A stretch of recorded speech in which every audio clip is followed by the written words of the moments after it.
And do you think the format of podcasts play a role in really being able to sustain it? So what I mean Yeah. by that is, if you see some beautiful elaborate setups where there's Yeah. great you've got a great studio, you've got a great garden setup, and there's a lovely table and the background's great, and then you've got Yeah. podcasts, say, like this one, where we're just sitting with blurred backgrounds and having a chat. Do you think the Yeah. format really plays a role? Very interesting, right? And this is going to be a slightly longish answer. So Hmm. brace yourself for this Hmm. slightly longish answers, right? So my first point is, if you're thinking of doing a podcast over a long period of time, as every brand should, it needs to be cost effective, Hmm. right? And it needs to, in a way, be easy to do in some format, right? Because if it's not cost effective and it's very cumbersome with a lot of friction there, Hmm. it will die out, right? So you need to look at everything from the lens of saying, I'm going to do this over the long run. So it needs to be cost effective and it needs to be something which minimal amount of friction, which is there, right? These are the two key aspects to a podcast, right? Now, second point, let me take you back to the history of podcasts in Hmm. some way, right? So if you remember the history of podcasts, podcast was primarily an audio format, right? Which was there. It wasn't really a video format. And then I think rightly so, right? It became a video audio format, right? Because people started consuming it like on YouTube and Spotify videos, so on and so forth, right?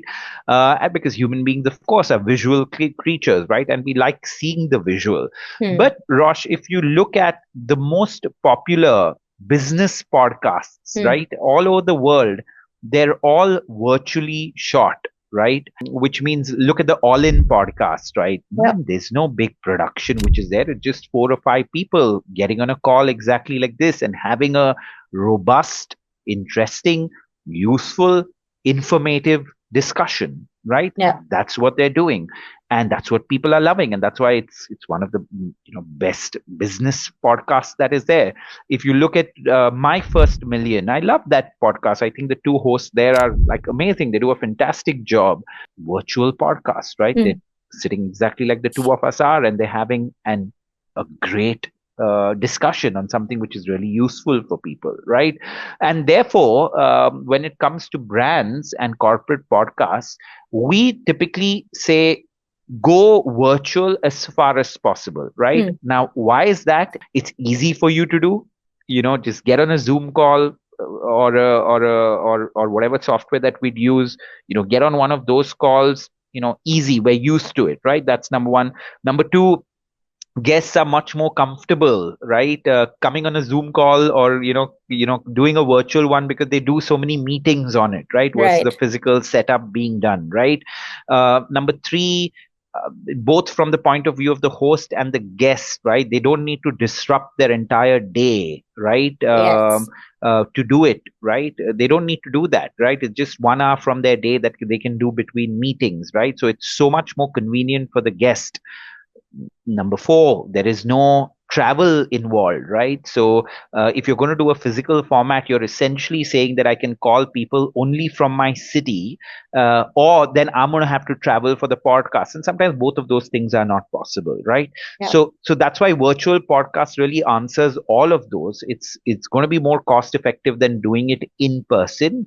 And that's why, for businesses and brands, especially if they want to make it something which is sustainable and do it over a period of time, we recommend them going the virtual route because of all the reasons that I've mentioned, right? I would like to share all of this comes from our own personal experience too, right? When we first launched our podcast at Work Better, the first episode we did a physical episode in our own Hmm. studio, right? That Hmm. we did it, and then we realized all these things that I've just shared, right, Hmm. with you, because it cost more, disrupted everybody's day, just so many things, right? And then we said, hey, this is unsustainable if you want to really do this over a long period of time, right? And then we moved it to virtual.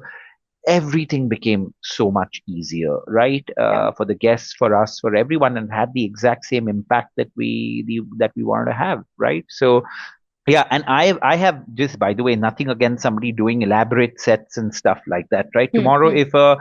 if a business brand company has huge budgets, right? And if Hmm. they say, hey, listen, budget is absolutely no problem for us, right?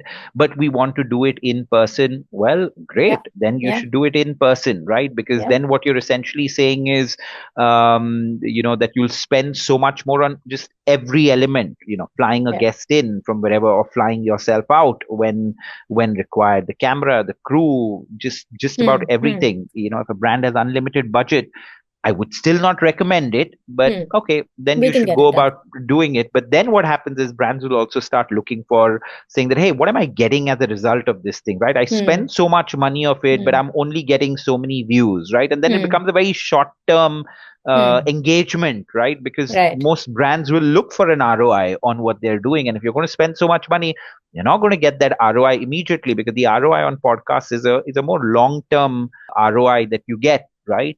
Sometimes it'll work for you much quicker, but sometimes it will take that time.